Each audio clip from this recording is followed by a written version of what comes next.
Back to school. You know, the time when summer ends and the school year is rapidly approaching. You go to Target to stock up on back to school supplies that have been advertised since June. You maybe buy a few clothes. I wouldn't though, but we'll get into that in a second. Now, you may be thinking, Caffeine, the thumbnail said something about your hair. and to that you would be correct, my faithful viewer. However, the nature of this occurrence aligns with the theme. All things aside, summer was over and it was time for me to get ready to start my junior year of high school. We bought all the common school supplies, pencils, binders, sketchbooks. If you know, you know. Now, I went to what was considered a classical school, so in the classical fashion, we all had to wear matching uniforms that all looked exactly the same. It was the standard, polo, slacks, and belt.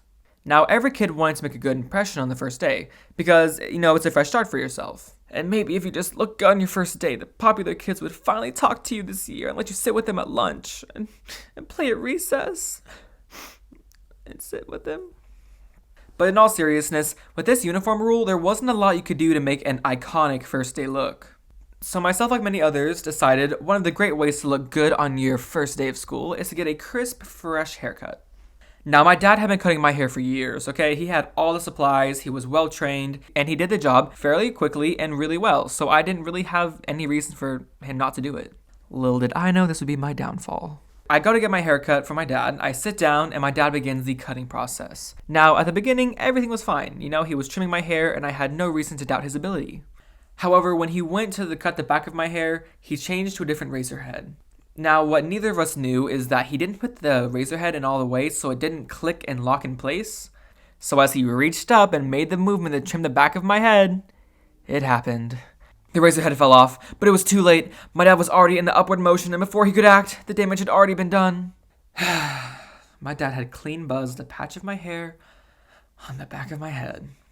Now, I knew something was wrong because I heard a piece fall on the ground, and my dad had paused for a second. I asked if something happened, and my dad lied and said it was fine. Shame on you for trying to cover up that monstrosity. So he finishes doing everything else, cutting the rest of my hair, and at this point I believed him, so I hadn't realized that it was an accident. Like I always do, I went to the bathroom to inspect my hair, make sure everything was good, and I used another mirror so I could check the back of my head, and I saw it. Nothing wrong! Nothing wrong! What do you mean, nothing? Do you think this is okay? Mind you, this was done the day before school started, and it was late in the evening, so all the barbershops were closed. I did not want my dad to touch my hair after what happened, and he would not let me skip the first day of school no matter what. Which in hindsight is dumb because what important actually happens on the first day of school? Alright class, we're going to share what we did with summer. Yes, Max, what did you do? Nothing. Alrighty, Frankie? I went to Florida. Alrighty, and then Chrissy, what'd you do? Yeah, so I went to Miami first, but that was kind of lame. So then we went to New York, and it was fun, but the best part was easily Hawaii. And we finished it off with a casual trip to the Bahamas. But I bet you guys had so much fun. So to put it frankly, I had to go to school, and I didn't have time to fix my hair. So, what did I do, you may ask? Yep, I wore a hat. The same hat. Oh, younger, naive little me. Still thought bucket hats looked good on you. So I showed up to the first day of my junior year in a bucket hat to cover my literal shaved head. Pretty sure this is common for most schools, but at my school, hats were not in the dress code. So you better believe I was instantly pulled aside by administration to tell me to take it off. And here's how it went. So, yeah, I got a haircut yesterday and my dad messed it up.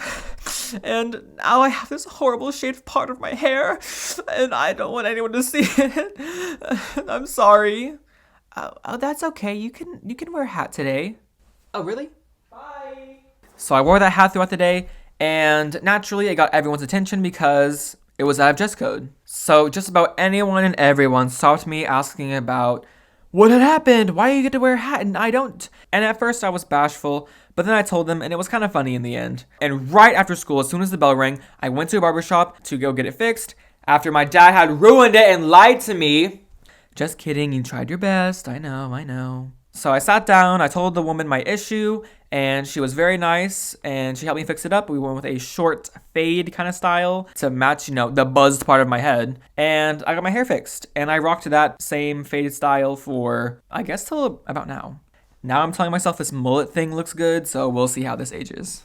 But moral of the story, it's easy to get embarrassed or frustrated about something, but you can always look on the bright side and make the most of anything. Looking back, it was pretty funny, and I'm not so mad about it anymore, because now I get to tell you guys. And we all get to enjoy it and laugh about it, because it was honestly a really dumb, unnecessary, but hilarious story.